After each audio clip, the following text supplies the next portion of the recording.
Good morning, ladies and gentlemen. I'm Amanda Brown. I'm the clerk to Avon Fire Authority. I'm opening this meeting this morning of the Local Pension Board. It's Friday, the 25th of February 2022, and we're in the main conference room at Police and Fire Headquarters in Portishead. The reason I'm starting the meeting is the first item on the agenda is the appointment of a new independent chair of this Local Pension Board. That's the appointment of the gentleman to my left, Andy Cunningham. So can I have a proposer, please? Yes, thank you, Amanda. I'd like to propose. Thank you, Councillor Windows. And can I have a seconder? Yeah, I'm happy to propose as a seconder. Thank you, Mr McGreevy. That's very, very good. Thank you. So can I congratulate the new independent chair for his appointment? If we'd like to all congratulate him. And I'll hand over to your new chair. Thank you. I'll just start off by saying a few words about myself, just so that those of you who don't know me know a little bit about my background. So I currently work for Wiltshire Pension Fund. So I manage a local government pension scheme, and I have around 11 years worth of experience managing pensions. Obviously, this is a different scheme, but a lot of the governance arrangements and the background of it is similar. I also have some experience in firefighters' pensions in the past as well, when Wiltshire used to do some of the administration. So thank you very much for appointing me, and now we'll move on with the agenda. So we can go on to item number 2, please. So appointment of Mark Jacobson as new member representative. Thank you, Chair. So can I just announce that in accordance with paragraph 17 of the Local Pension Board Terms of Reference, I can announce that following a recruitment campaign and interviews by myself and the Director of Corporate Services, Mark Jacobson, who's sitting to my right, who's a serving Avon Fire and Rescue Service crew manager, has been selected as the new member representative as he demonstrated at interview that he could support the effective delivery of the purpose of the Local Pension Board. Thank you. Okay, thank you. If everybody could welcome Mark to the meeting, that'd be... Thank you. Okay, we move on to the next item, which is apologies for absence. I'm not aware that we do have any apologies. None received. Okay, thank you. And on to item 4, emergency evacuation procedure, which I'll pass to Director of Corporate Services. Good morning, everyone. Emergency evacuation procedures. As far as I'm aware, we're not due a test of the fire alarm this morning, and therefore, if you do hear the fire alarm, the fire exit is indicated behind you by the green sign. So we'd all exit at that route, congregate just outside the door, and then onto the evacuation point. Thank you. Okay, on to item 5, which is Chair's business. There's a few different points which I'll just run through here. The first one is to confirm that this local pension board meeting is taking place as a face-to-face meeting, but unfortunately, due to the continuing prevalence of COVID-19, we continue to have room capacity restrictions, and we've had to limit the number of attendees. For this reason, we're recording this meeting for the public to view. I would also like to go round and for the different attendees to introduce themselves for the benefit of the members of the public watching. If we go round in this direction, so I've already introduced myself. Good morning, everyone. I am Angie Feeney. I'm the Director of Corporate Services here at Avon Fire and Rescue Service. Hi, I'm Chris Windows, Councillor for Bristol City Council, who's losing his voice by the sound of it. Probably a good thing. Hi, I'm Andrew Brown. I'm also a member of Bristol City Council. Hi, I'm Julie Pound. I work in the finance team dealing with our payroll. I'm Anna Capp. I work for Avon Pension Funds and I'm the Member Services Manager there. Jeff Leake, Pensions Manager, Avon Pension Fund, Bath and North East Somerset Council. Steve McGreevy, Scheme Member Representative. Mark Jacobson, Scheme Member Representative. Steve Gregory, Bristol City Council. I think think I've introduced myself already, but Amanda Brown, Clerk for Avon Fire Authority. Thank you all. Also, just to advise, if any voting will be required, it will follow as, it will take place as follows. So first, any votes against, then any abstentions, and then show of hands for all members voting for. I have a couple of other points just to add. One is to thank you, Councillor Windows, for his contribution to the meetings over the last 8 years. We understand this would be your last meeting. Very kind of you to say so. Thank you very much. I can say that I've enjoyed some of it. I'm actually sorry to be leaving the authority. The point was sore, I think, but there we go. So thank you for that. Thank you very much. And one final point under this item is really just a reminder about what the purpose of the board is. So the purpose of the board, the main purpose of the board is to assist the scheme manager with securing compliance with the regulations, including any guidance which is produced by the pension regulator. The board is not a decision-making body, and its purpose is more to assist with that compliance angle and to then make recommendations to the body which is the decision-making body, which is Avon Fire Authority. Okay. On to the next item, which is public access. We haven't received any public access requests or any requests for information, so there's nothing further to note on that point. On to item 7, which is conflict of interest declaration. I wasn't going to read out, so hopefully everybody's familiar with what counts as a conflict of interest. One thing probably just to clarify on that, just being a member of the scheme itself is not a conflict of interest, but if you are affected by immediate detriment, we may consider that as a conflict of interest, given that we're talking about that later on the agenda. So does anybody have any conflict of interest to declare? Okay. If we move on to the next item, which is the minutes.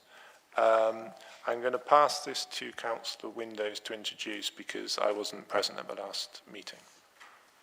Well, thanks for that. There's nothing in the hospital pass first. Councillor, are you happy just to propose the minutes? Sorry? Are you happy to propose the minutes? Oh, yes, I have read them. Yes, I am happy to propose them, as long as nobody has got any queries or objections.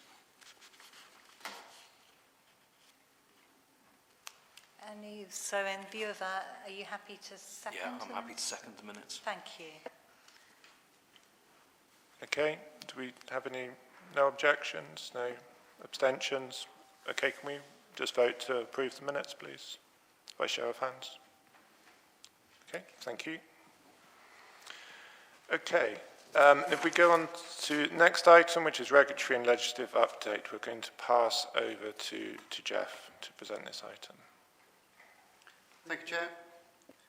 So, item 9, so this is a regulatory update and it's been included in your papers for noting today. It gives you the position on key issues at the beginning of the month. The key update really from the report is the progress of the Public Service Pensions and Judicial Offices Bill through parliamentary process, with the regulatory process expected to be completed in time to enable the deferred choice underpin to be implemented by October 2023. Also, there is just a note on the DWP has launched its consultation on the pension dashboard regulations, sort of matters on implementation and how that will work going forward. So just mention that the Avon Pension Fund has drafted a response to that consultation, and obviously we'll share that with the board in time. Happy to take any questions.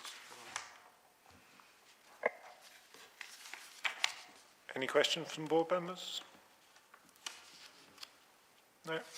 I don't have any questions either, so if we just go to the recommendation to note this, could we just have a proposer, please? Yep, and a seconder. Yeah, I'll second that. Thank you. Assuming there's no objections, Abstentions? Will we just vote to pass through that? Okay, thank you. Okay, we go on to the next paper, which I believe is Jeff again, which is Firefighters Pension Scheme Administrator Report. Thank you. Thank you, Chair.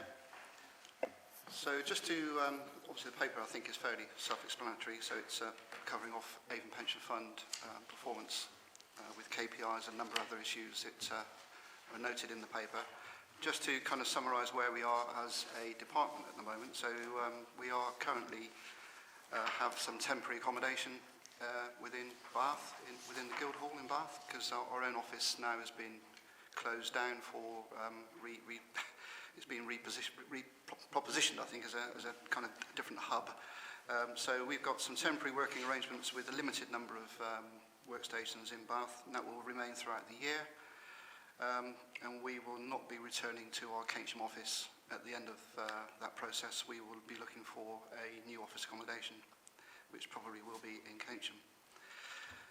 As far as the resource on fire is concerned, arrangements have been put in place for additional resource to support the fire authority's immediate detriment programme, which is underway at the moment. So we're working closely with our colleagues within Avon Fire Authority and Bristol City Council to manage the process. Obviously that particular area on immediate detriment is covered in more detail later on in the agenda. Performance generally is in line with the agreed key performance indicators, with the exception of sort of continued issues around transfers. We kind of, despite the low numbers, we aren't actually hitting our targets there at the moment.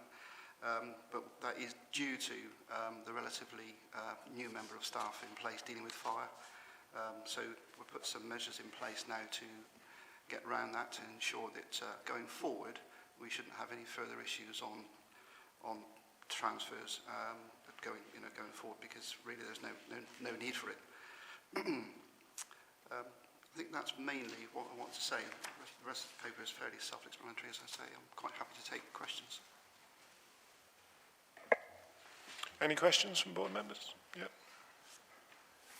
Thanks for the update. Just a very brief question. A note on, we got 99.5% of the annual benefit statements out by the statutory deadline, so that's, by my calculations, only about 3 that didn't make it out. But is there any consequences of having missed that for those 3? Well, I would say that the issue wasn't materially significant. The cases it weren't. I think the issue is that we produced 100% of the statements, but there were a number that were returned because we didn't have the correct address.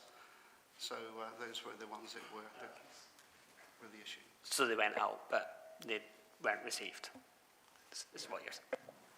Once we get the addresses from the fire authority, then we'll be able to reissue them.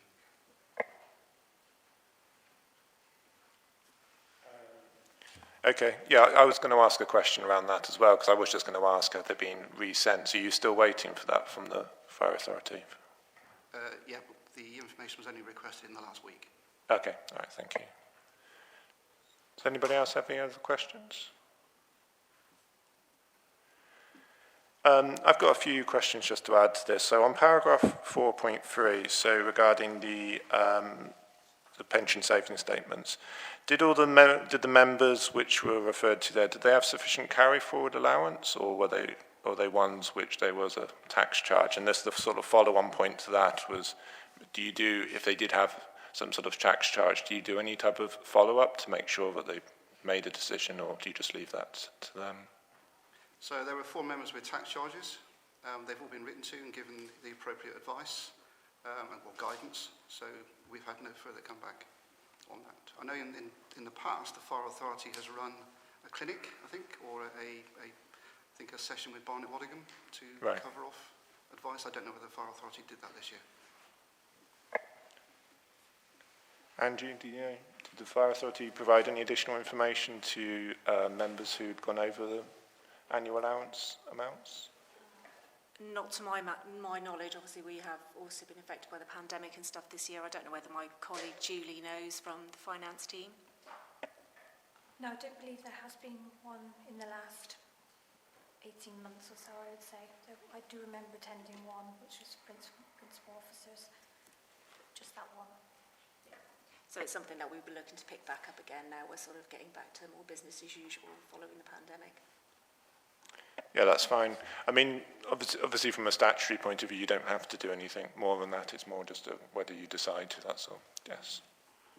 Thanks. Yeah, I had questions on that, which I was going to raise further down in one of the subsequent reports, because I note that there's been no claims against the voluntary scheme pays arrangement.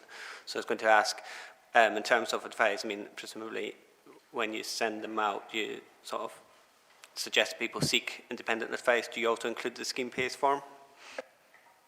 That's all included in the correspondence, yes. Okay, I just had another question on 4.4. So this was to do with the TPR measures. So you've got the common data score in there. What were the main errors which occurred? Were they missing addresses, or were they? Because obviously this is across all statuses. So this is active deferred. So was that the main one, or was there sort of other categories? Those were the main ones. I haven't got a list of what all the errors were. There were 27. Yeah. So I know that the main bulk were addresses. Okay. Okay, but obviously this does cover pensioner members as well, so we may have a couple of issues with pension members that are suspended at the moment, perhaps. We can provide that information to the Fire Authority if that's requested. Yeah, it's fine from my perspective. It was more just asking for a bit of clarity.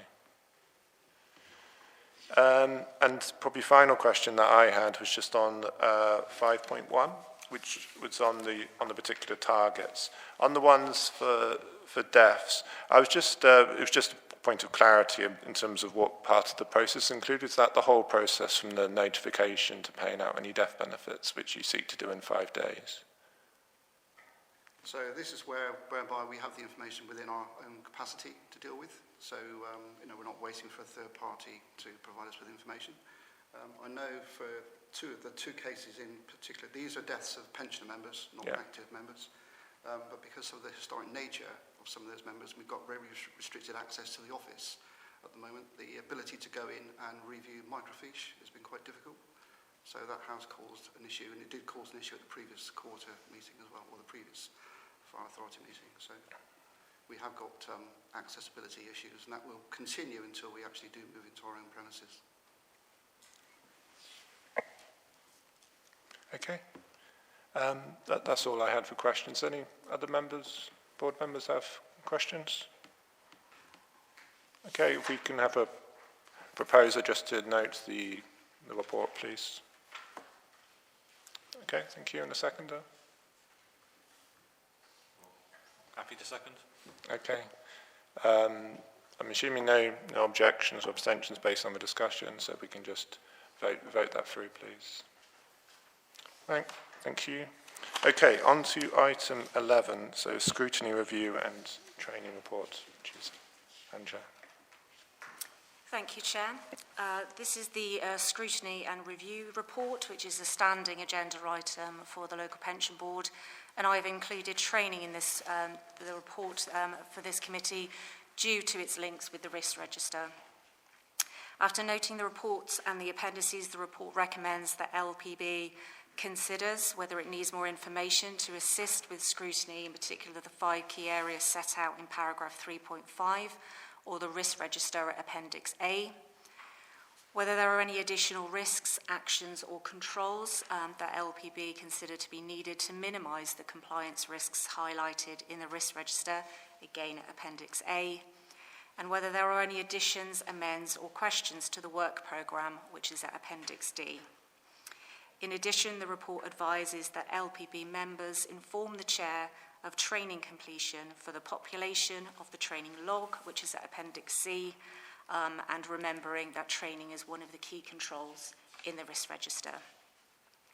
So to talk you through the report, to assist with your scrutiny of good governance of the scheme at a local level, I'm pleased to confirm, as per page 22 and 23, that there have been no breaches of law identified or reported to the regulator since the last LPB, and no new IDRPs submitted.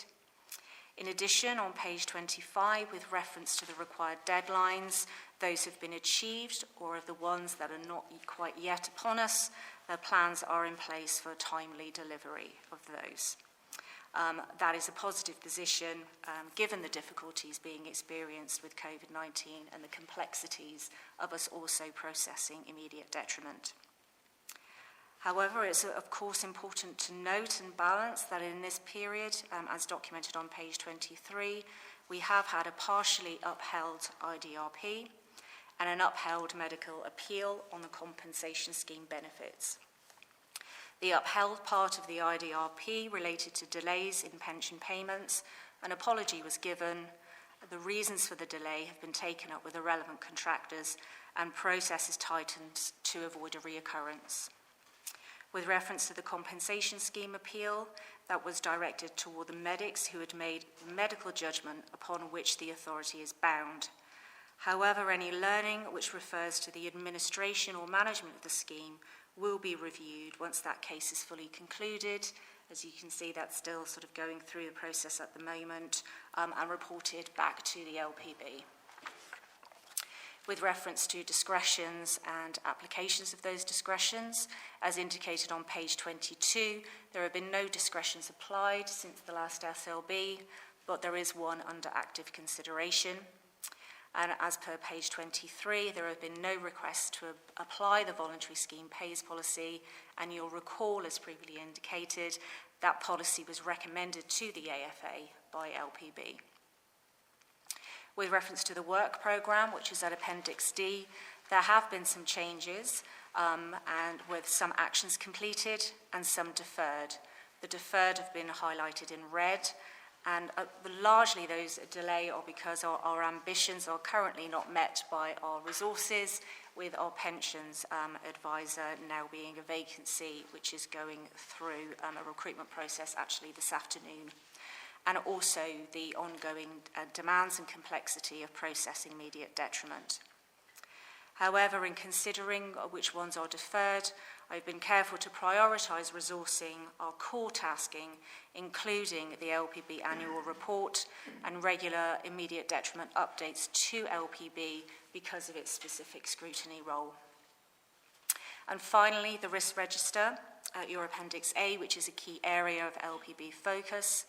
The main areas to note, which are set out on page 24, is that the risk score has increased for LPB 13, and LPB 13 now combines both the age discrimination remedy and immediate detriment, and the risk score has been increased due to the withdrawal of the Home Office guidance, the issuing of the HM Treasury note, and the government's advice not to process legacy issues until the legislation is in place, and the removal of funding in relation to that. So therefore, in my consideration, there has been a further increase in compliance challenges around those issues. There is a separate paper kind of letter later where I will go through those in more details. With reference to LBB 16, which is around staff capability and capacity, I have increased the score around that due to our pension advisor vacancy.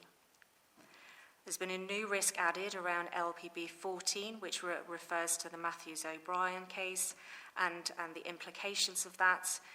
Number 15 has been added, which is around LPB training, and number 17 has been added, which is around officer member acting outside of the authority.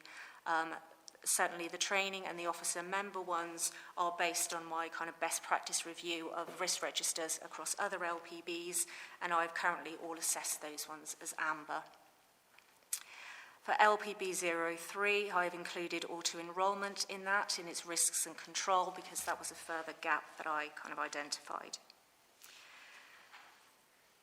With reference to LPB 15, which is again is around kind of training, as highlighted on page 26, the level of risk there is because I've been unable to confirm LPB completion of training, which is one of the key controls in the risk register, and therefore it's been a challenge to assess that risk fully and the mitigations and controls in place, but also difficult to look at a training programme for you for the year. As in page 26, there is also then a suggestion and the opportunity to arrange an LGA refresher training for the LPB, either as a whole or for individual members, because we have now been advised that they have resumed those training sessions post the pandemic. I think I will pause there because I think I've run through the most substantive issues in the report, but of course happy to take questions. Okay, do we have any questions? Yep.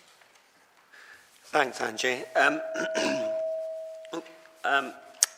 I appreciate that there might be a limit to what you can say on this, because obviously it is in respect of an individual, but do we know why the pension advisor role has become vacant? Is it personal circumstances, more competitive marketplace for jobs? Was it salary related? Do we know? Yeah, put my mic back on. A combination. I think it is a very well-competed market at the moment, where people are actively kind of being headhunted for those roles, which creates kind of difficulties. And I think the individual did have some personal and professional circumstances which meant that they were unable to continue with us. It was a matter of regret for the individual. They would have liked to have stayed with us. But it was those kind of circumstances which led to that individual leaving. The independent chair and myself are interviewing for other candidates this afternoon, so it is a key post for us to fill and one that we hope to be able to fill very soon. Any more questions? Okay, I have a few. So on paragraph 3.4, where we have the list of the different functions that the board should be overseeing, I just picked up on the one, ensure the correct contributions are paid to the scheme. The question was more just about bringing to the board some sort of information where we would be able to gain assurance that is happening.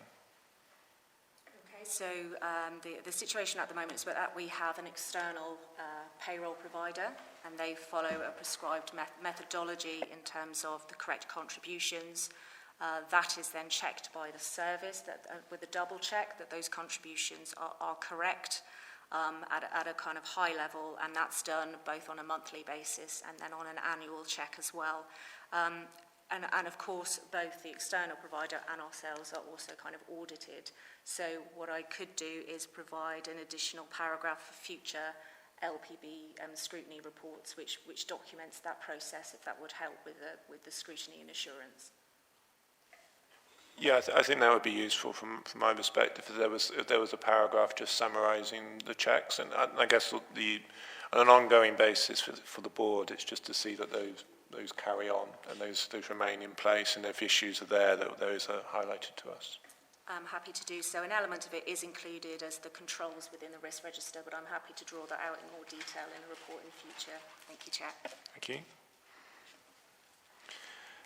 Next question I just had was on 5.3, where we talk about paying back of missing service in that particular case. I think from the board's perspective here, it's more about having some assurance around the actual decision-making process. I just wondered if you could sort of outline for us what the decision-making process in terms of who's making the decision, in which different parties are involved, matters along those lines. So what I would do first of all is, when looking at that discretion, I would consider whether it falls within my specific or general delegations as a director of the fire service. If it didn't fall with that, then it would go to the fire authority or a relevant committee. As you'll see from the work programme, there is further work to be done on statutory discretions, both to review those ones and also to confirm and clarify the sign-off arrangements for them. So it is an area of work, but that is the approval process as it stands. Thank you. Yeah, I think it would be important for us to sort of have some oversight of that in future in terms of like what is the actual delegations or on how those decisions are made, just as a point of transparency, as well as obviously reviewing what the actual discretions say themselves. The final point I was just going to mention really was around the training. For anybody to let me know any training they've undertaken which they haven't reported back so far. Obviously conscious that Mark's only just started, so not expecting anything quite yet. And also just to highlight that the LGA is restarting its sort of refresher training, so that might be suitable. And probably just a general question, is there a particular preference over how training is delivered? I mean, is it that people prefer to do it in their own time, or would they prefer to actually have a session arranged for them? Does that work better? So just open up in terms of preferences around training. My preference would be a arranged session. It's easier to manage time-wise than own. Yeah, I mean, my mea culpa is that I've not done the TPR training. It's been on my agenda, it just keeps slipping down the agenda with other demands on time, and therefore, aside from the TPR element, sort of organised training sessions are much, much better in terms of ensuring that it goes in my head. Okay, I think that's probably something we can take away to have a discussion about. Yeah, can I suggest, Chair, that as a starting point, I then contact the LGA to try and see whether we can arrange a training session around the next LPB in July. That may be helpful kind of to fit in with the committees and times. Yeah, I suspect that would be helpful to have it almost, if it's on the same time or part of the same meeting, then it probably makes it easier. Is that fair? And also by then we will know who the new employer representative is going to be, and they can be included in that training. Yeah. I think Jeff was going to add something as well. Thanks, Chair. I just want to come in on the training. I did speak to the LGA recently, and they are looking to reintroduce their training programme for pension board members, but they've had to pull back because of the loss of resource there and the pandemic as well. But I think they are looking to reintroduce that quite quickly.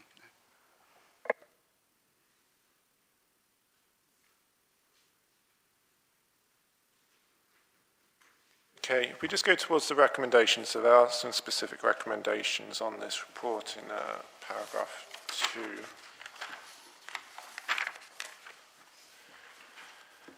So the first and last one are regarding sort of noting basic different aspects of this paper.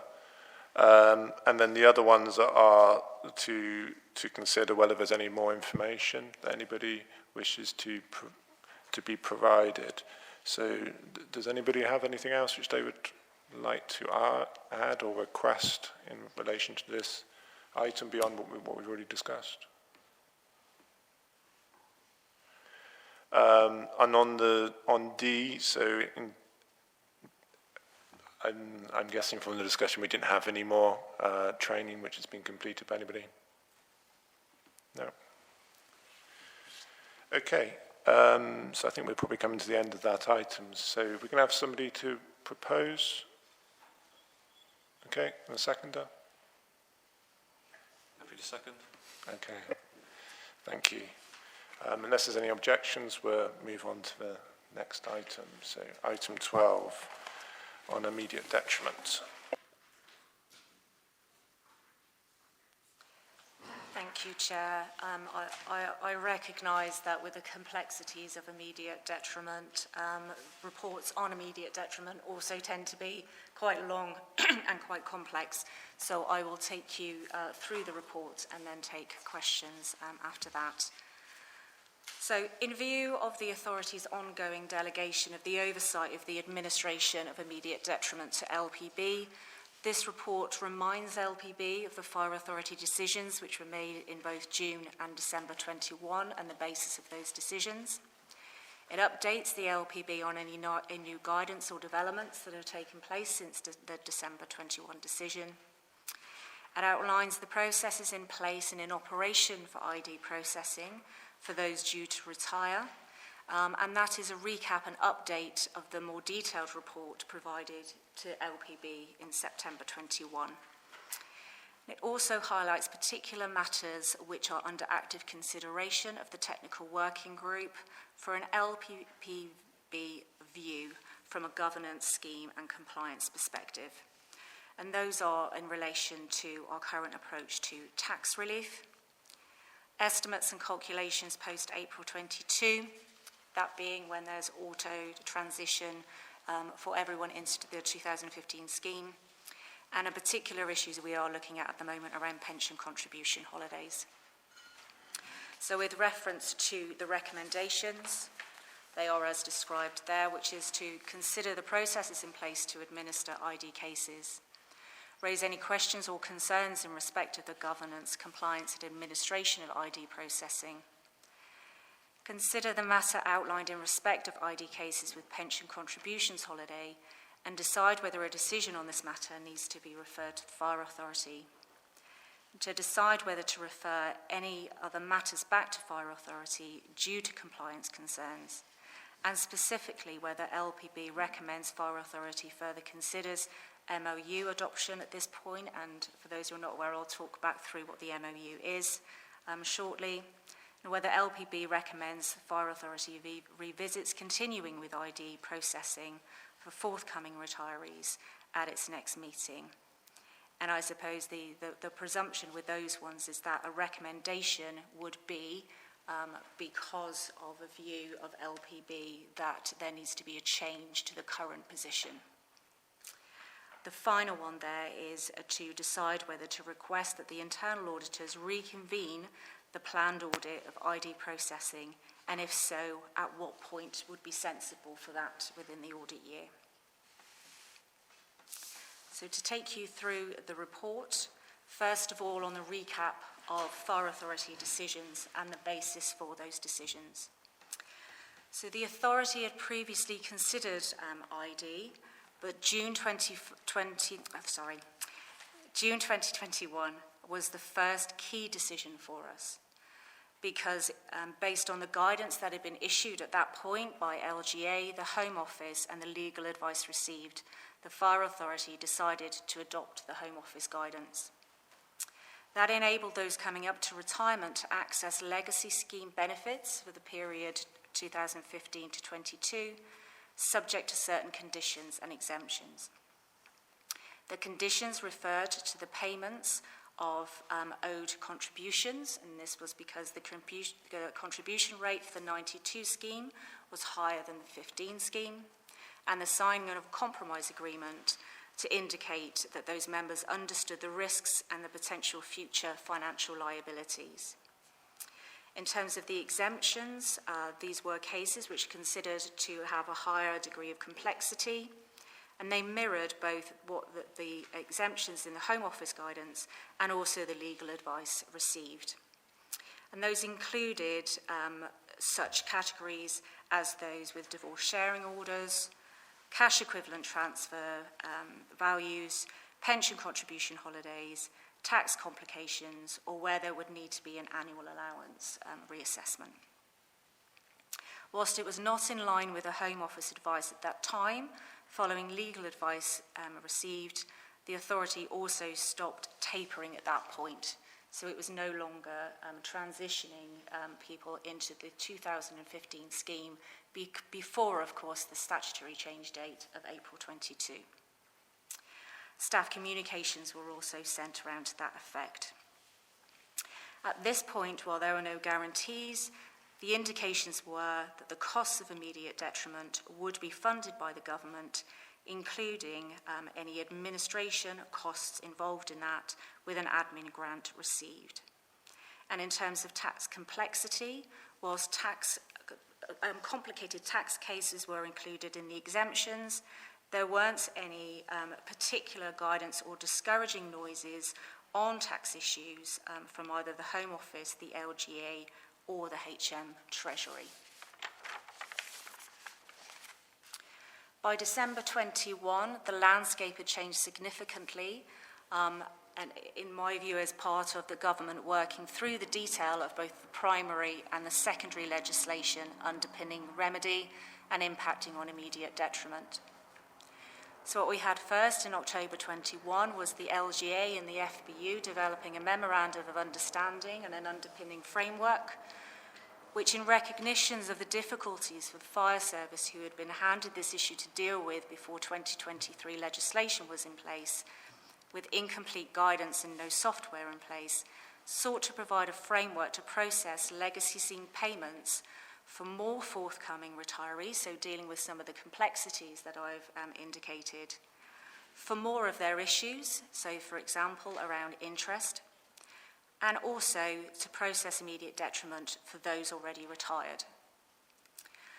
So this MOU and framework expanded the processing volume while also requiring tight timeframes, and required the Fire Authority to pay compensation payments to these groups, for example, in respect of interest payments on excess pension contributions, annual allowance charges, and unauthorised pay charges, as well as returning pension payments and the lump sum to legacy terms. The MOU and the framework were consideration of fire authorities, and again at this point the LGA expectation was that all ID costs would be recouped for fire authority. However, shortly after HMICFRS, the Tax Office, HMRC, raised concerns around tax charges and tax relief. These were primarily around late payments to lump sums after 12 months, which currently would be considered unauthorised tax charges. But after the Finance Bill, which was due in April 22, they would stop being unauthorised and become authorised. Therefore, the view in this note from HMRC was that any services compensating retirees for this charge before April would not be recompensed for what had been paid out to retirees. After that, HM Treasury went further on concerns around tax issues. They raised concerns that the Equality Act may not stretch as far as resolving tax implications of remedy, and there remained a lot of uncertainty for individuals and employers on tax treatments and future liabilities. And there was a particular concern about moving contributions from the 2015 scheme to the 92 scheme, and whether that was also an unauthorised tax charge. And they concluded that it was inadvisable to proceed with immediate detriment until the legislation was in place, and raised a number of other compliance concerns around tax. The Home Office subsequently withdrew their informal guidance, which you'll recall that the Fire Authority decision in June was based upon, and issued a note regarding funding. That note reminded fire authorities that it was their decision, but if they proceeded with immediate detriment in view of the Home Office and the Treasury position, it would not be funded with reference to either administrative costs or any compensatory costs which had been paid. Therefore, authorities would need to self-fund. And as a result of that, the National Fire Chiefs Council also recommended a temporary suspension of immediate detriment. The LGA position at that time was that it remained supportive of the Memorandum of Understanding and the framework, but recognised now the challenges with potential considerable financial risk and uncertainty placed on authorities. Our Fire Authority considered all of those matters at their meeting in December and decided that they would continue processing immediate detriment in line with their June approach, which, as you will recall, will be to process people who are coming up for retirement in respect of moving their lump sum and their annual benefits back to the legacy provision. Other services suspended their provision at that point, but our Fire Authority continued to process immediate detriment. And the full readout of that decision is in the report at Appendix A. So that's sort of a recap on what our position is at the moment, just for members, in particular our new member of LPB. So turning to what's happened since December, we have continued processing immediate detriment in line with the June agreement. And we've processed 11 scheme members through immediate detriment, with 6 of those now in payment of their legacy, both kind of lump sum and also their annual, with another 5 of those due to be in payment by the end of March.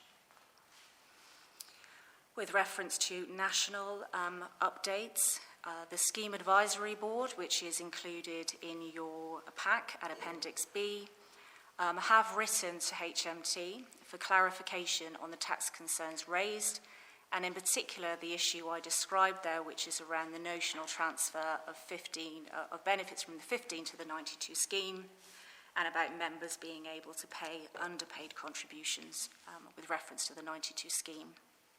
There has not yet been a response to that letter from SAB, and remembering that the Scheme Advisory Board's specific remit is to provide advice to scheme managers on the administration and the management of the pension scheme. As indicated in that paper, Avon Fire and Rescue has joined a tax consortium with 14 other fire services to try and work with a specialist tax advisory body, so PS Tax, to try and get our own clarity with HMRC around the tax position. So there's been an initial meeting in January, and as a result of that, they are formulating questions to go back to HMRC, and we have the opportunity to feed into those questions, but as yet, no formal advice has been received from that tax consortium. We still await the finance bill, which as indicated was for April 22, which may reduce or further clarify or mitigate tax risks.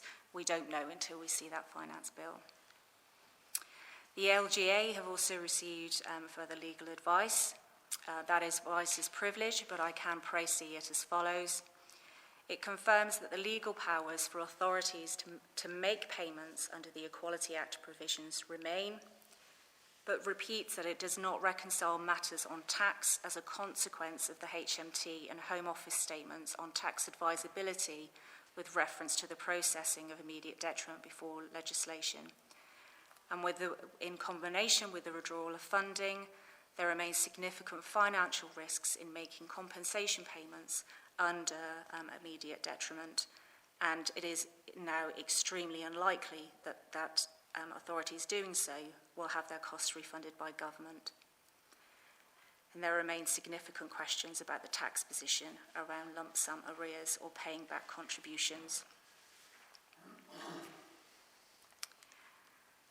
In terms of the technical working group, in light of, despite the ongoing difficulties and complexities around kind of immediate detriment, we continue to process as per the Fire Authority's agreement in June, and we continue to gather the information needed to process retirees should the MOU be adopted, and at the point it is required, we could use those ones to start to calculate the liability with reference to compensation claim payments as sample cases. We also, of course, continue to note that this is a balance of risk with the potential from legal claims from scheme members. We also continue to send communications to staff, past and present, one of which is included as an example in Appendix D. And we have paused the internal audit of immediate detriment processing because of the shifting sands. Moving on to the next part of my paper, which then covers the admin process in place for ID. As I say, we continue to process this in accordance with the Fire Authority decision in June for those coming up to retirement. I substantively covered what the process was at the September LPB, so I don't intend to go through it in detail, but are particular points to bring to the attention of LPB.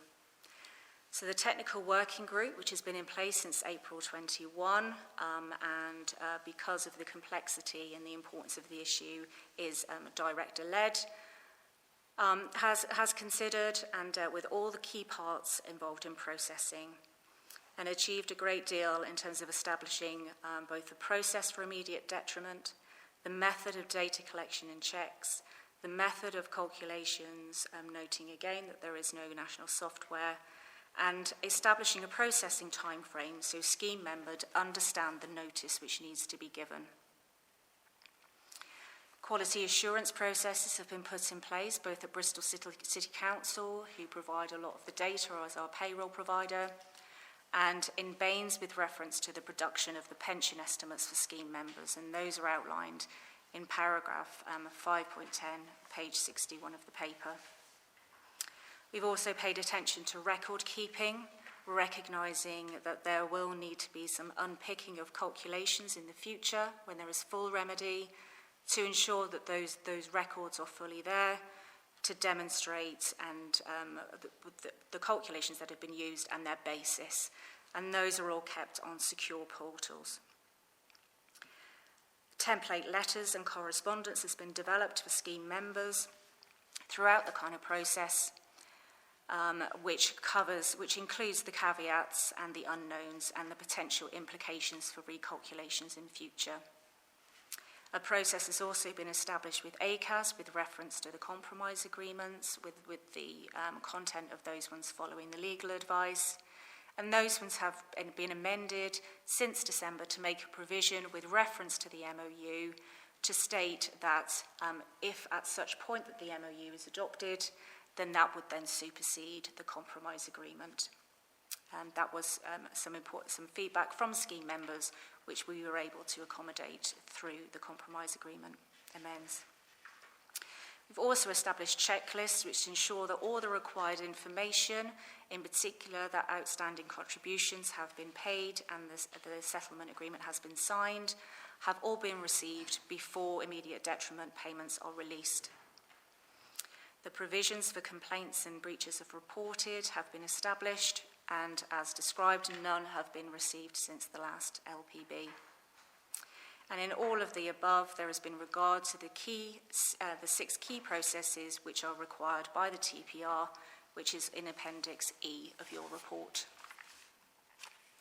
So going on to the matters under active consideration by the technical working group at this point, where we would be grateful for an LPV views or observations.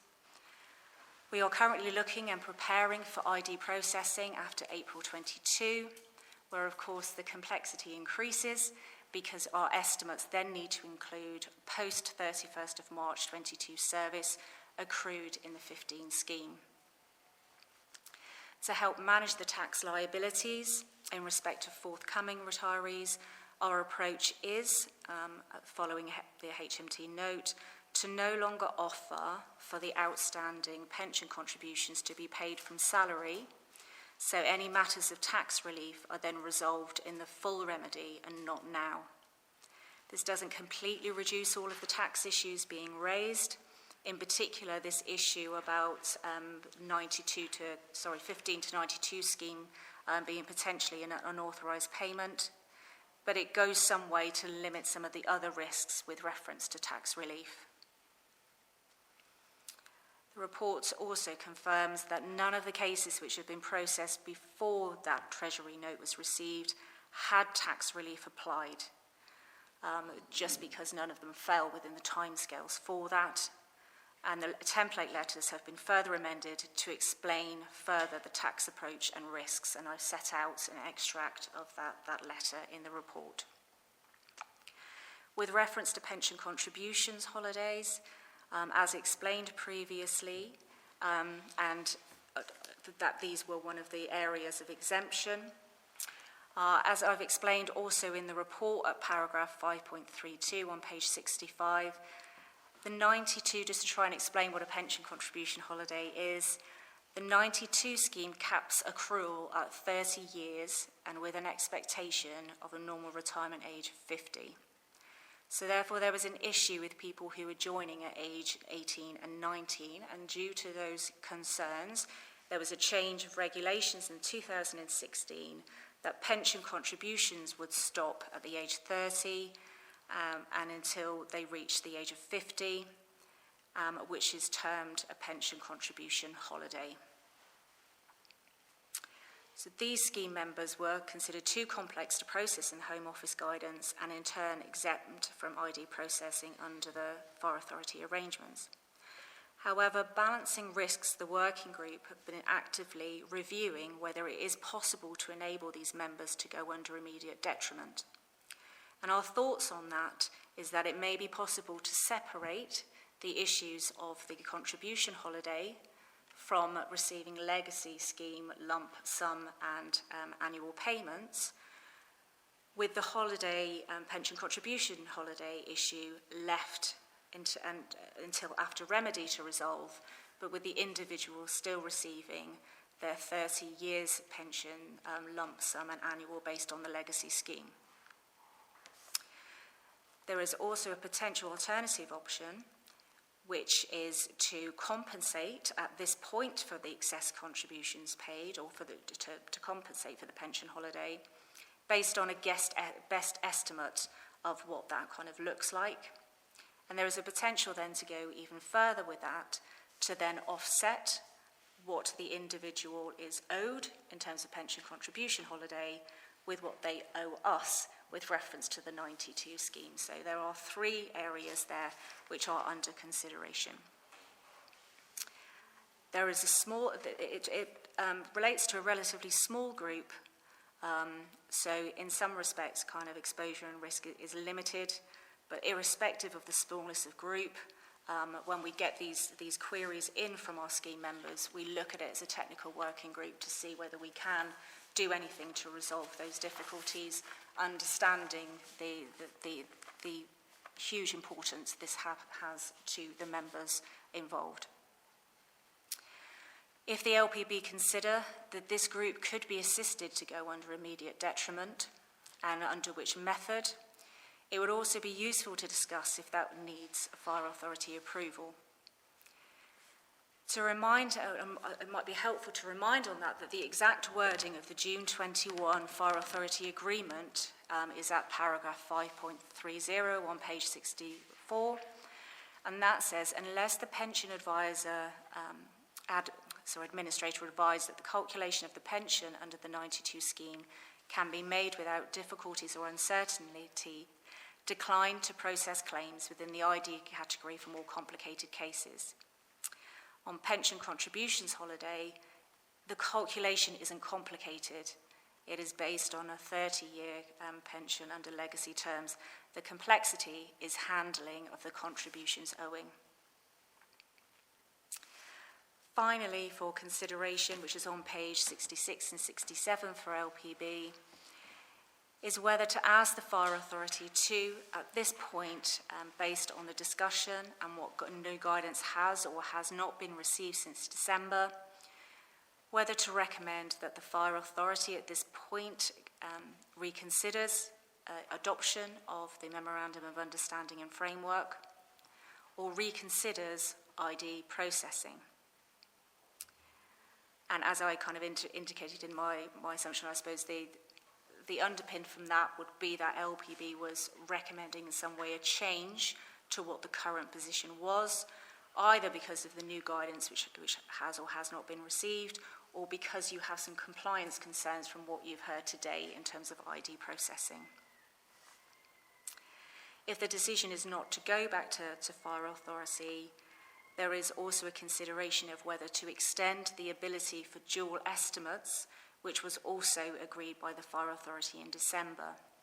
And this was a provision to allow the people who currently were too complicated to process to have a pension estimate which was based on legacy as well as their current provisions. And again, this was part of the preparations for being able to adopt the MOU and process that at speed should the Fire Authority take a different decision on that matter. I appreciate that that's quite a lengthy walkthrough of a lengthy report, but I hope that that's been helpful just to talk through the different aspects of that, both recapping where we are, what has happened since, how the technical working group is working, and our current matters under consideration. I think I'll end my introduction there, Chair, and move for questions. Thank you.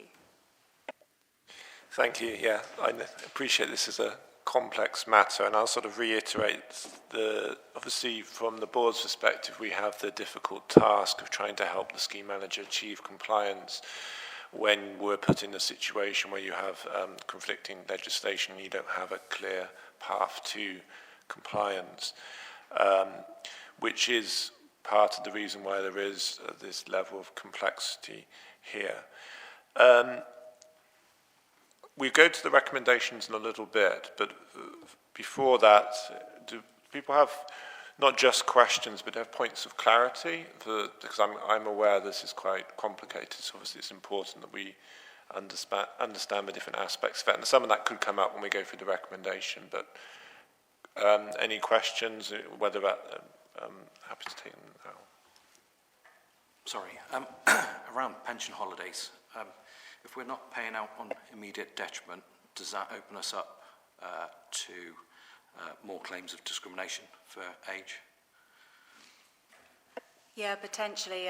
This is the kind of balance of risks. So for, the longer that we don't process under the age discrimination, there is a possibility of kind of claims from scheme members. And it's part of what kind of the chair was saying there, that it's kind of balance up of kind of risks and costs around that. So yes, for anyone that we're not processing at the moment, there is a risk of claim.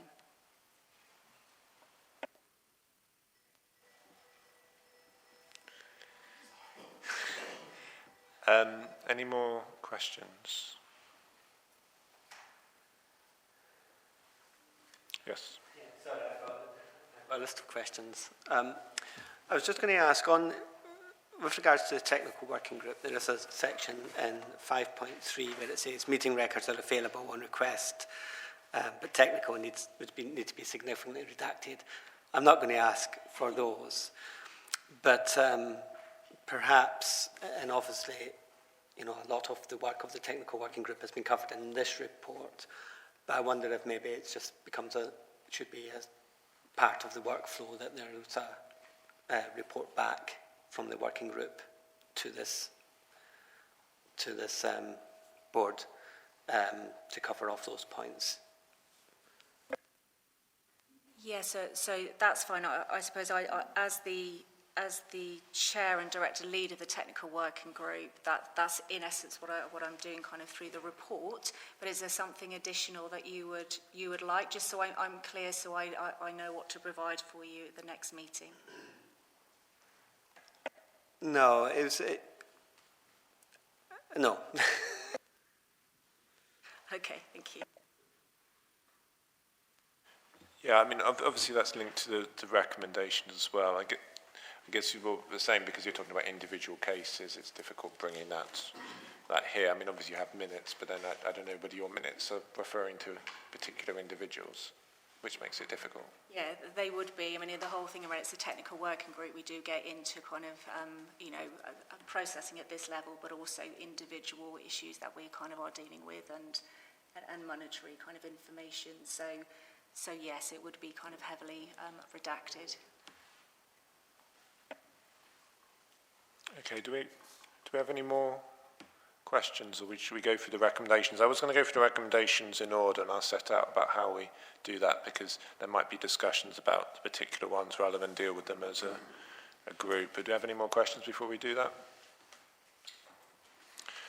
Okay, so we have 5 recommendations in place, and one has 2 parts. I suggest we consider those in turn, except for the first 2, which I suggest we consider together. I also suggest we consider C after D, because I think it probably makes more logical sense considering them in that order, potentially, depending on what is discussed at each point. So A and B considered together as considering the process in place to administer ID cases and to raise questions concerning the governance or compliance of ID cases. And I know we already had a question around that.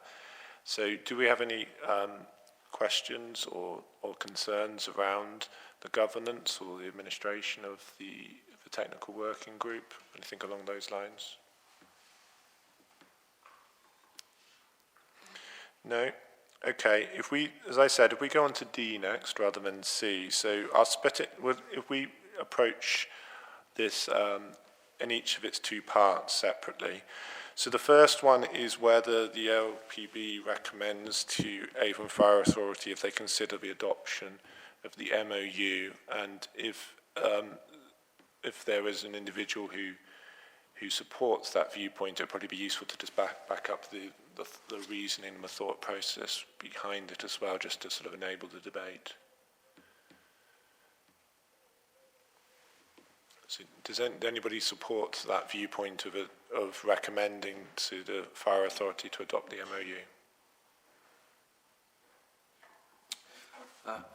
Yeah, I support the idea of backing the MOU based on the fact that the LGA have tried to put this in place alongside the FBU, and it is, in my opinion, the most likely right outcome for the process. Okay. In principle, I support the MOU in the longer term. I'm not sure that things have become significantly clearer between December, when we opted not to adopt it as a fire authority and to continue with our previous practice. And now it seems to me, based on what's here, but obviously not having seen the new legal advice that's exempt, but I don't think we're at the point where we can recommend adoption of the MOU as yet, without further clarity. Okay, do we have any more comments on that part of it to do with the MOU? Okay. I'll probably just, it might be helpful if I give my viewpoint on this as well. I think my view, one of it is the MOU was produced before the guidance was withdrawn. And I think the withdrawal of the guidance is quite important, because I think a lot of the key policy decisions around this were based on the idea that there was the support of government, particularly on the more complicated aspects of this. And for me, a lot of those relate to tax, really, tax and to compensation. From a compliance perspective, obviously from an authority perspective, the financing of it is important as well, but probably from a pure compliance perspective, the funding of it is not maybe the concern of the board exactly. It's more to do with the compliance of it. So I feel, from my personal viewpoint, I feel that the withdrawal of the guidance has probably taken us further away from the idea of approving the MOU than when it was taken in December, when it was agreed at that meeting to not proceed with the MOU.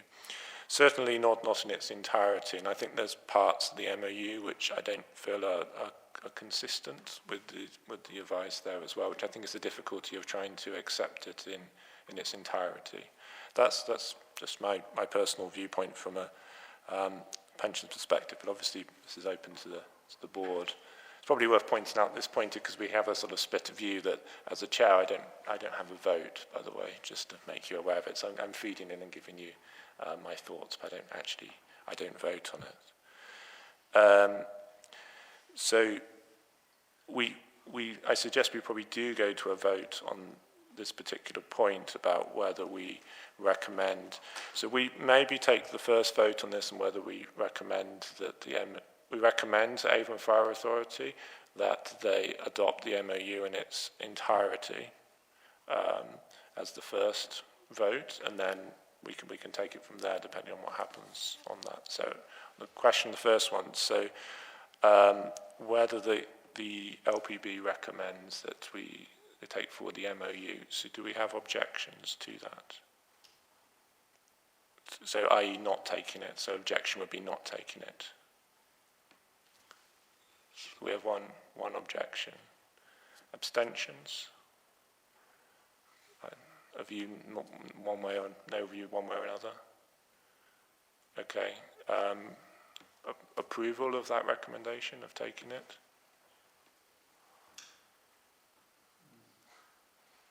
Not an easy decision to make. Okay.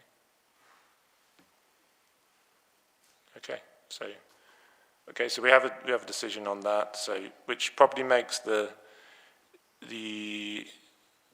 probably makes the next bit of it still relevant in terms of how we process the ID cases. Okay, so we have 3-1 saying to recommend Avon Fire Authority.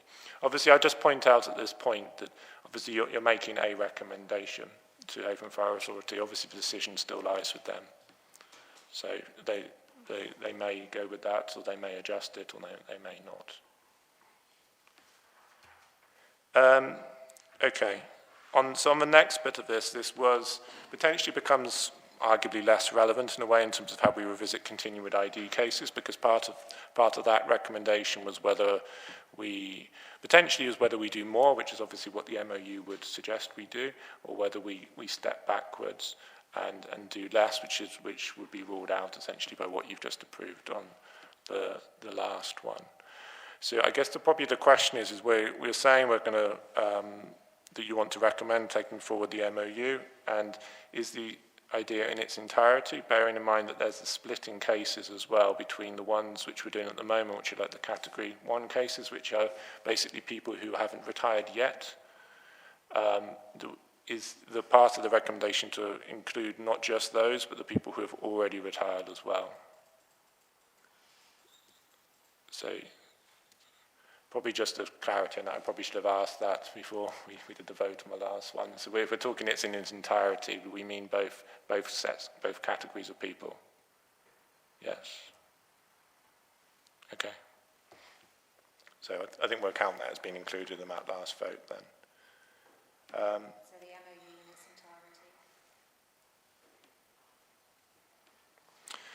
entirety. Okay.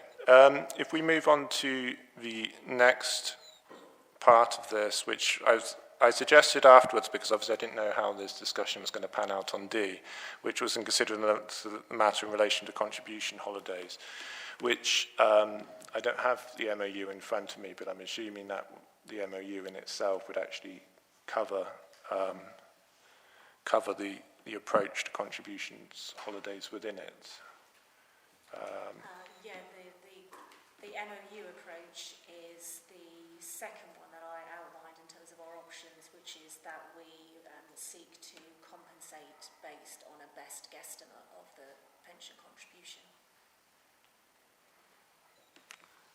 Okay.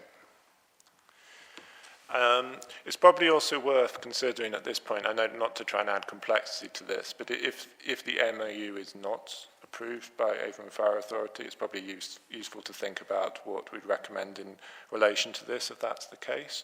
So I guess the question, because there were several options here in terms of the approach to the contribution holidays, and one of those options is whether we separate out almost the issue relating to paying the benefits, which is probably no more complicated than other cases, potentially unless there's something else which is complicated about a particular individual, and then the issue of contributions.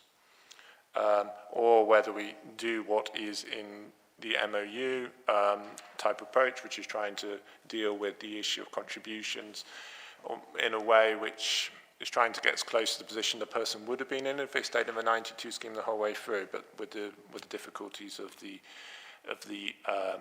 tax complications at the same time. In terms of my view on this, just to highlight this, and this is obviously on the basis that the MOU is not agreed by AFA, would be that the safest approach would be to deal with the contribution issue later, but to proceed with the benefits where there's no particular issue with any one of those individuals. That would be my sort of advice as the best way forward, but happy to take opinions on that. Just for my own clarity, so with the people with their holiday contributions, we're saying that one option is that when they retire, if we do them under ID, that they would have that remedied at a later date, i.e. their contributions paid back to them and resolve through whatever scheme has come up. Or the other option is that we try and best calculate that and deal with it at their point of retirement, is mine.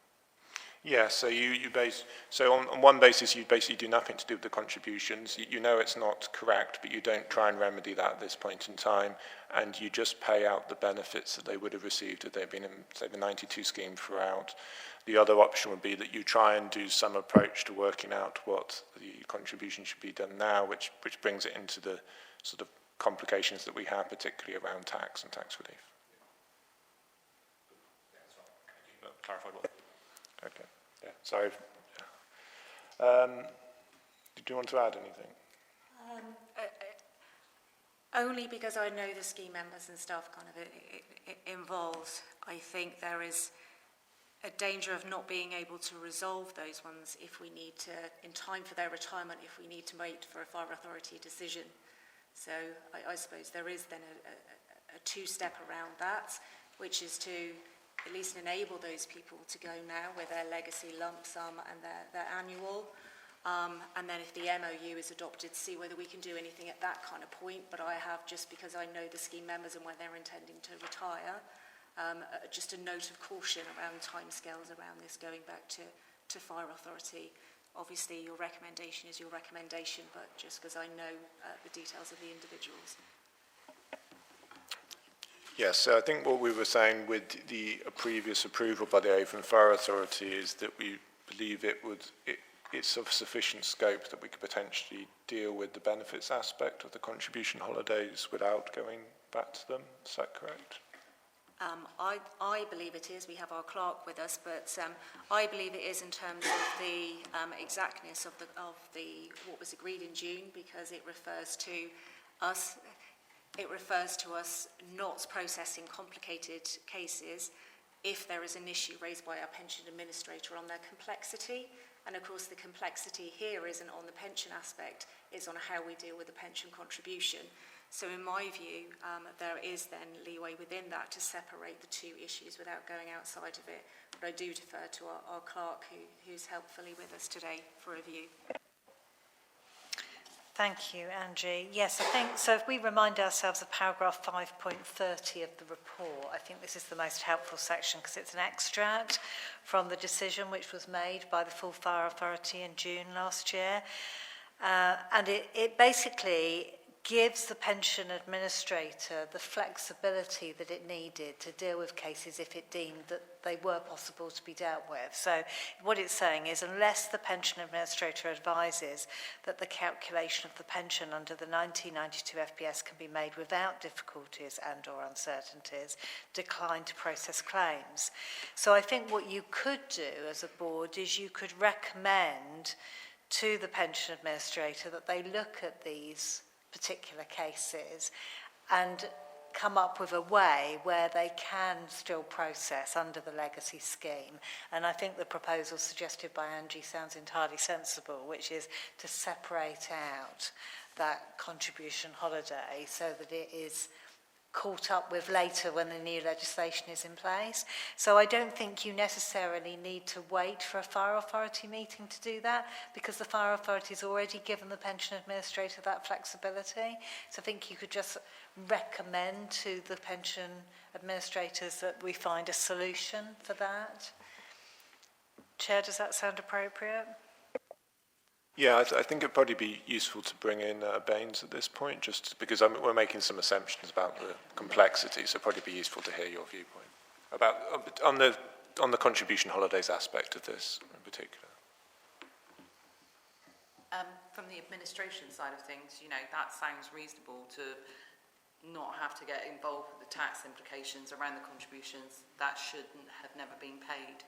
So from administration point of view, yes, that proposal seems relatively acceptable and straightforward, and we would be happy to go forward with it. So I think probably that brings the question is because based on the previous recommendation about passing the MOU forward to AFA to look at it again, probably brings the question about the contribution holiday.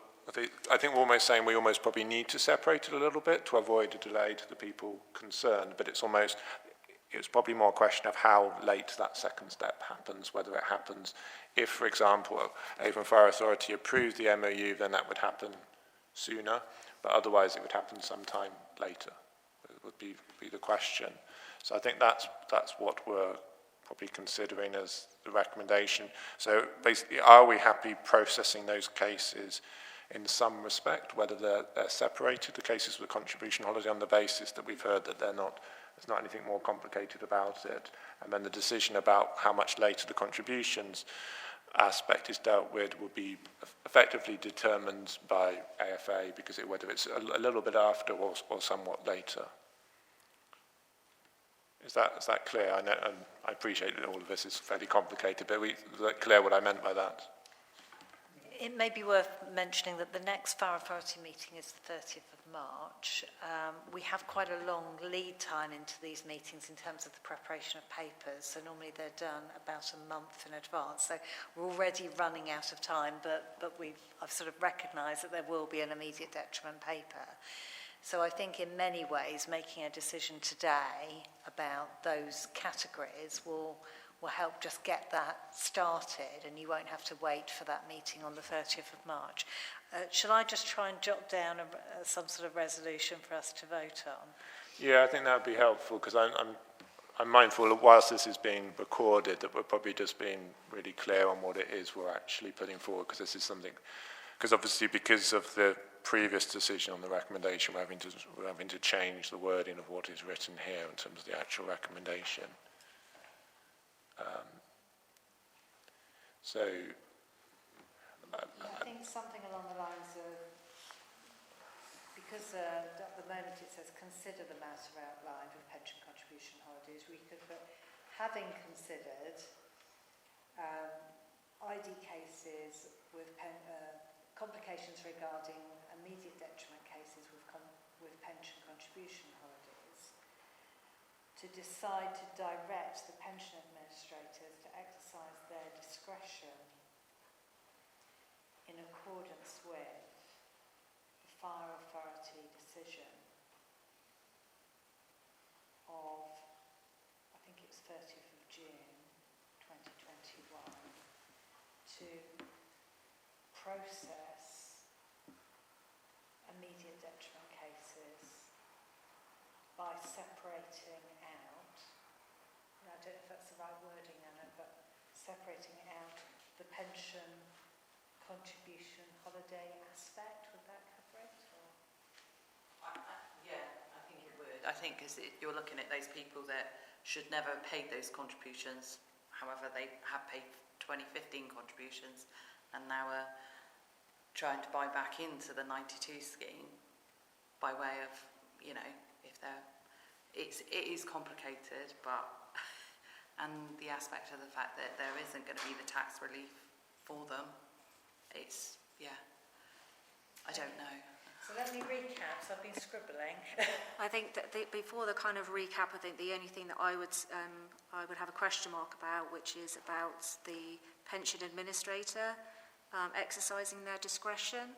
I think it would be more about that we would apply the flexibility in the agreement made at the June Fire Authority.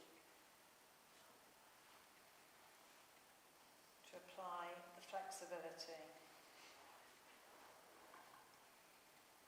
In the June 21 Yeah. Fire So wording along the following lines, so our minute taker's probably poised. Steve, you're having a horrendous time, haven't you?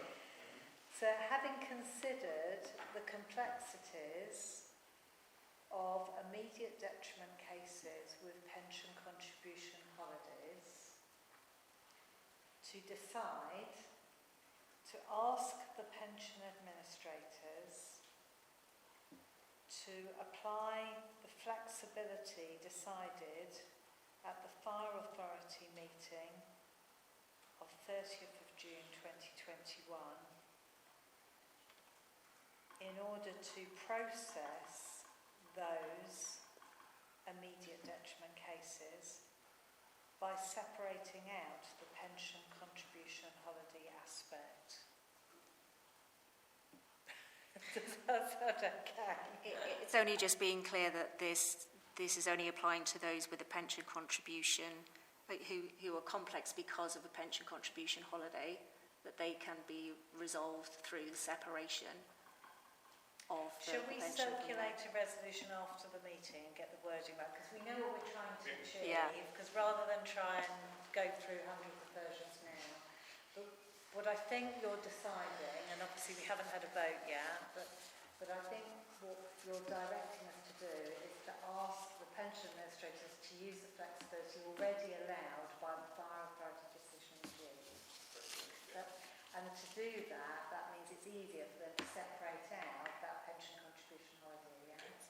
So if we can come up with wording for a resolution which we circulate immediately, or as soon as possible as we can after the meeting, then everybody can feel they're happy with it, then we can take that as carried. Okay? Yeah, I guess we're saying that we can go ahead with those cases. We'll do the contributions later. The exact timing of that will be dependent on what AFA decides. So it'll either be a short time after or potentially a long time afterwards. But we'll do it, but that's based on the administrator's judgment call on the complexity of the individual cases involved, which we're saying was about 4 of them? Yeah, there's about 4 active cases at the moment who are kind of waiting for a decision. Chair, could I also ask as well, because in presenting this to the Fire Authority in terms of the recommendations, I would like to be clear on what the basis is upon which the LPB have made a recommendation for the Fire Authority to adopt the MOU. So it would be helpful to have, I know Steve's already kind of said something, but almost like an agreed statement from both Steve and Mark, who we didn't hear from, about their reason for recommending it, and also the same for Councillor Windows, because I then can present both the recommendation and the rationale for it, which I think is probably more helpful for Fire Authority, and I don't want to presume and present what that is, so it would be helpful if we could do that whilst everyone is in the room. Yeah, I agree that would be helpful. I mean, if we could take maybe a few short points about what is the rationale for it, please. Chair, can I ask that we do something similar to what we're doing with the resolution for the pension holidays and put something in writing to you after the meeting? That sounds okay to me. Is that you happy with? Yeah, I think that's fine. I think it would be helpful if we could just have something verbal at this point, which you then follow up in writing. Just if this is going to go to March, I can't sort of emphasise how tight this is going to be. So, of course, I would then check that exact wording with you. But I think you've already described it, Steve, so I think if you could kind of say the same and Mark to add anything to that, and if I could hear from Councillor Windows about why he is then recommending that the Fire Authority change their decision, albeit you will be at that meeting as well, so able to describe that yourself. But I think, yeah, if I can just have that verbally, it would assist me. But yes, of course, we will then check the exact wording of that with you.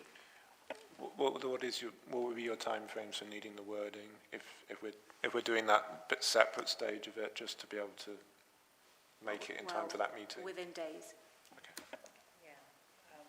Our authority reports are circulated. The circulation process starts 4 weeks before the meeting, and it's the 30th of March, and March is next week.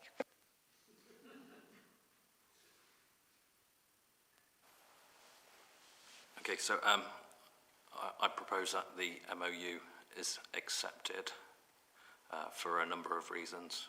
The main points I will put into written form for submission to the Fire Authority, but the main reason is that the process has been agreed by the LGA and the FBU, so it is more likely to be acceptable to both parties for completion.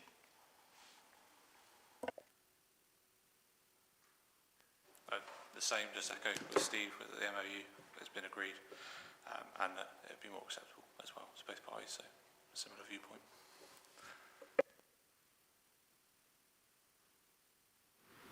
We've already stated reservations about the memorandum of misunderstanding. I have to say that it's the lesser of two evils. No, that's not really what you want to hear, but basically that is it. It's a terrible situation where the government, over a relatively short period of time, likes to contradict itself in writing. And leaves it a total mess for people to try and sort out. It's a bad situation, but I don't think we've really got any option but to accept the MOU.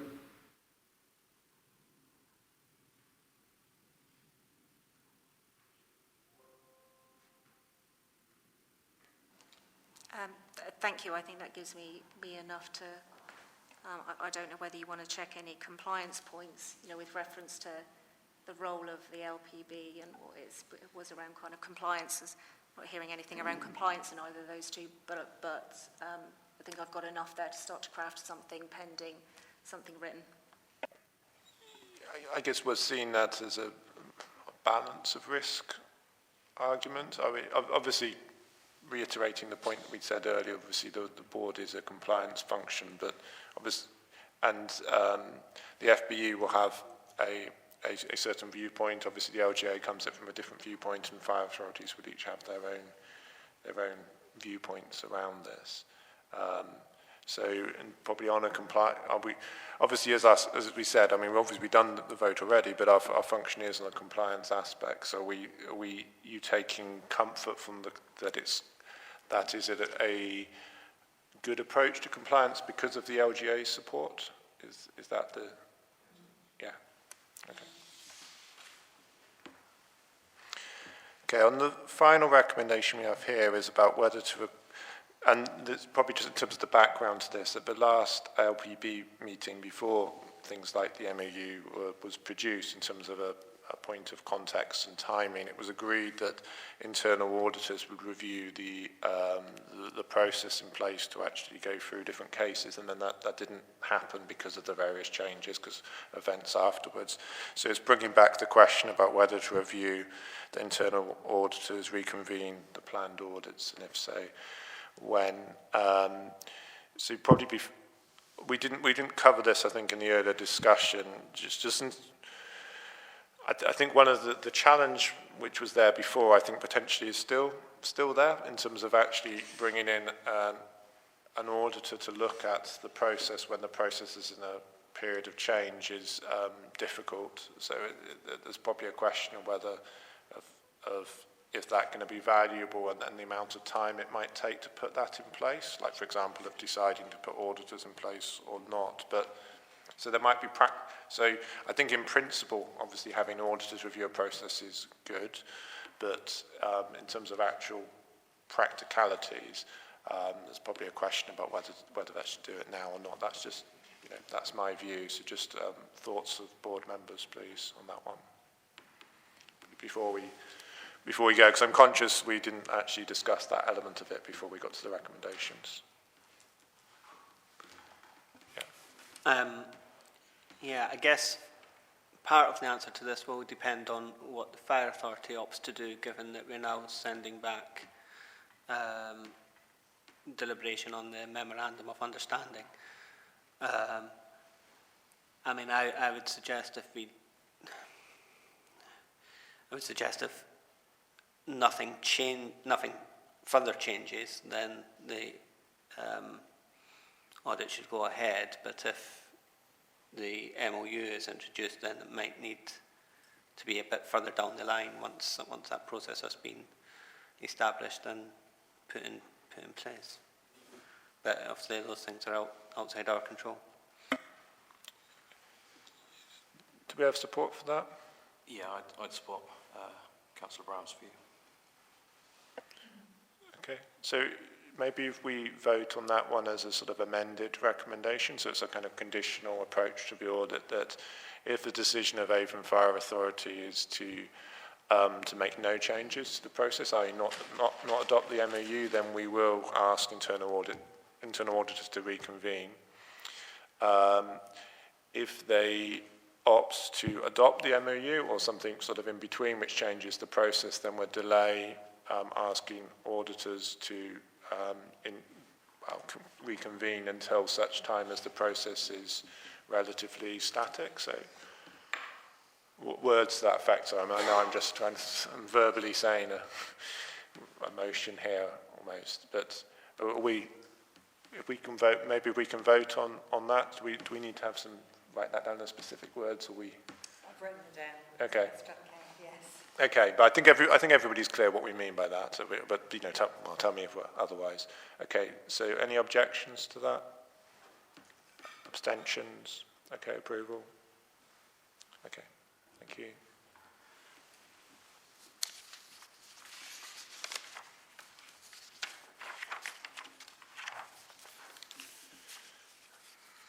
Okay, I think that's the end of that item, because we've covered each of the recommendations. So unless anybody's got anything further to say, I'll move on to the next one. No? Okay, so on to item 13, which is any other business. I don't have anything myself. Does anybody else have anything else to raise? Okay, on to item 14, which is just for information, which is the date of the next meeting. So the proposed date of it is the 20th of July, 2022. The venue, and I believe the time, we don't have the time here, is the time always the same as at 10:30? And also just to say that the meeting took place in August last year, which we normally like to avoid because of school holidays, but it was because I think we were delaying to wait to see how the immediate detriment issue progressed, which is why the meeting was delayed.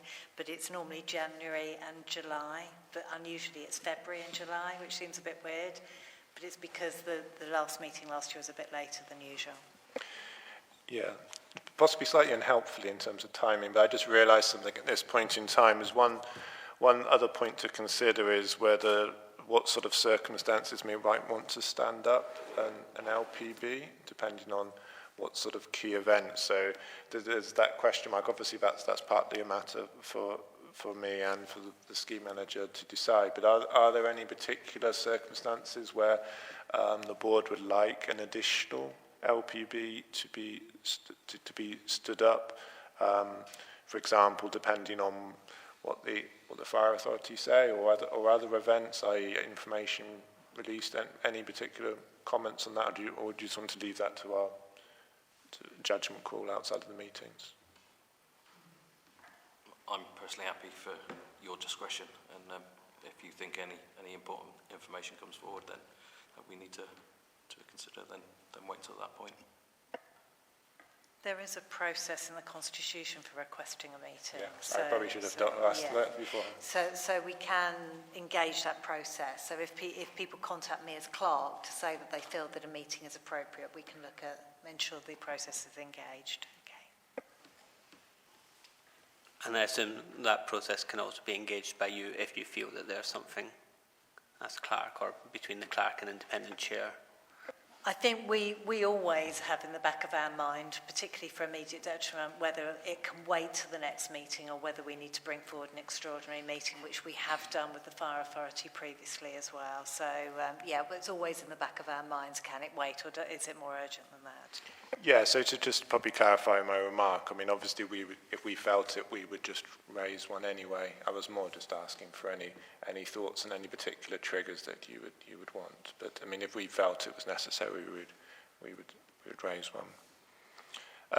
So just voting on that's obviously the next scheduled date is the 20th of July. Can we just have a proposer, please? A seconder? No? Okay, so yeah. Okay, if we take that as carried. Okay, and that's the end of this meeting. Okay, thank you all.